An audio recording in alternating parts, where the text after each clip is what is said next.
Hello, and I'd like to introduce myself. My name is Aaron Sabori. I come from District 6, and I'm 43 years old, and I'm very grateful that I've even reached this age, or I should say 42 and going to be 43. But I wanted to explain first about this drum, the symbol that we have put on there. And there are 7 feathers on this symbol, and that represents the 7 districts of our Gila River Indian community. And then I have the flute men on each side. That represents the men. That represents us, our sobriety. And this one that goes across here, it represents the flute, the cane flute, which we believe that the coyote hid in when the big flood came. And then we have the next symbol, which is the coyote prince, and that's representing us and our clan. And then we have the medicine wheel, because we believe in this kind of medicine, that it helps us to stay sober, and we're able to share that. When I first started smoking weed, I was 13, and kind of wanted to fit in, so I tried it, you know, and it was okay. I guess I didn't really get into it right away, but after a while, I started smoking it more, and I didn't really drink that much until later. I really couldn't handle beer or alcohol. Till I got into high school, and I drank a lot, and I still kept smoking weed all through this time, you know. And then I went into the service, and I continued to drink and smoke weed in the Marine Corps. And then after I got out, I kind of stayed on the West Coast in Oregon, and I got into mushrooms over there, and I got into some cocaine and stuff like that, and I kept on doing this, and I traveled around and throughout Washington and Canada and back on down through Nevada and Idaho, working my way back home. And I finally got home in April. We were having a birthday for my grandmother. I got back here, and I continued to drink and smoke weed. And because I only drank beer, I didn't think it was affecting me at all, you know. I really believed that I wasn't touching anything harder, or I wasn't getting into anything really bad, that I would be able to handle it. And I ignored a lot of the things that people told me. I just didn't want to hear it.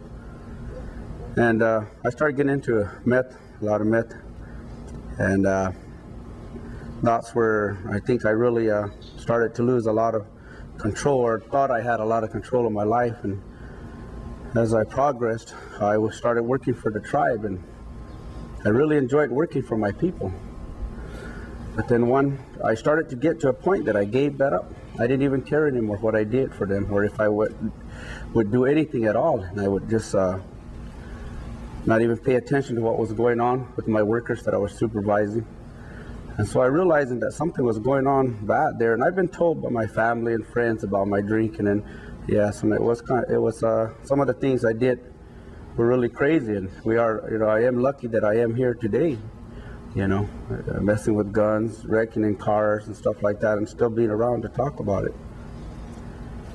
I went and requested to be put into rehab.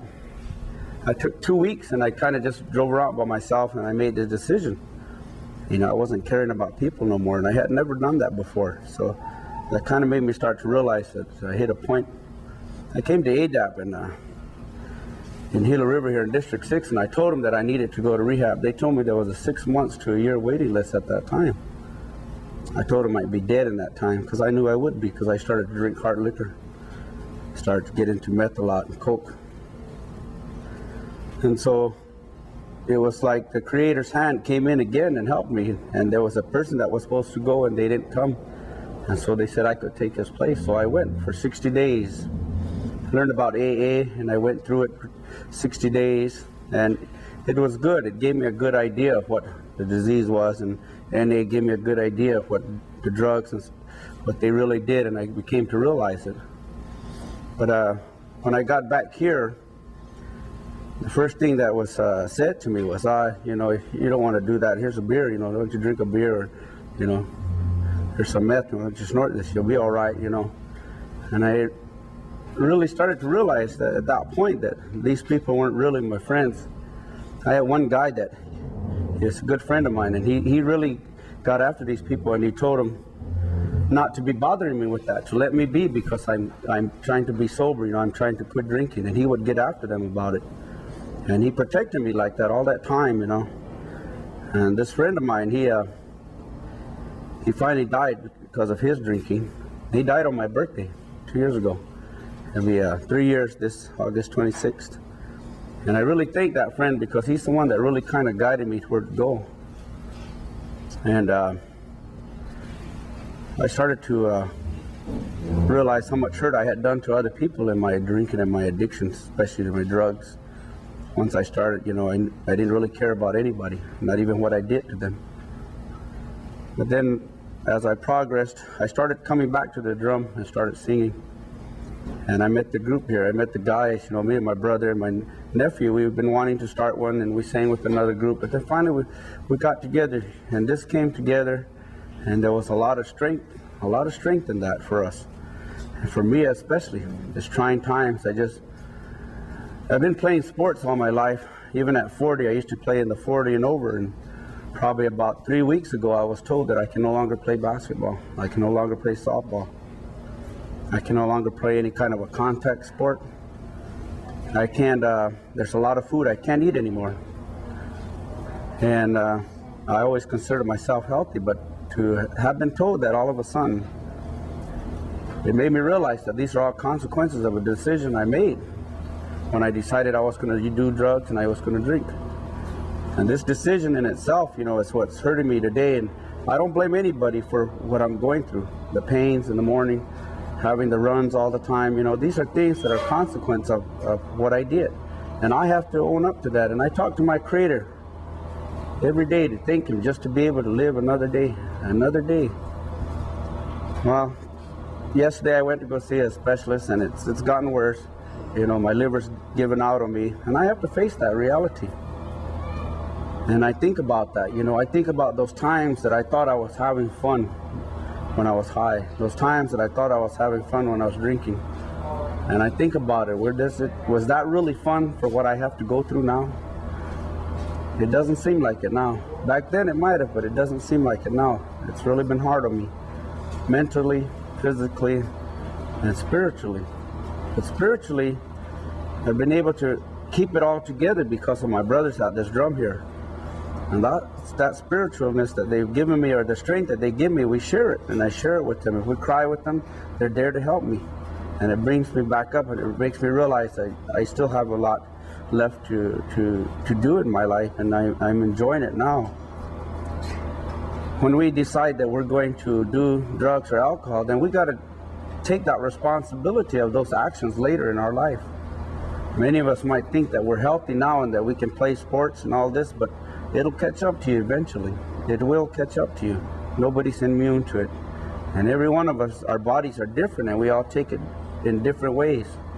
My friend was 36 when he died. And he died on my birthday, so that's something I'll always remember. Always, always remember. I've been sober now for 5 years. June 17th, I'll be starting my 6th year. It was my older sister, when she was dying, that told me that all she ever wished was that I would quit drinking. And that's what started that. I started thinking about it, and I realized that trying to be a coach for the kids, the youth, the teenagers, that I needed to be sober, and I had to show them that being sober was a good life and you could have fun also. And I've been very fortunate that I've been able to do that up until now, and to sing for people. You know, that's the way I express it. My pains, I sing at this drum and they're gone, you know, even for a little bit, they're gone. And I would say to you, our youth, that it's very important that you think about what you're going to do, because the consequences are going to be significant. But there's people out there like this drum group. There are people out there who are sober, people who will help you. And remember that when you find a friend, that friend will accept you no matter what you do. If you decide not to drink or not to do drugs, that friend will understand, because that's what a friend does.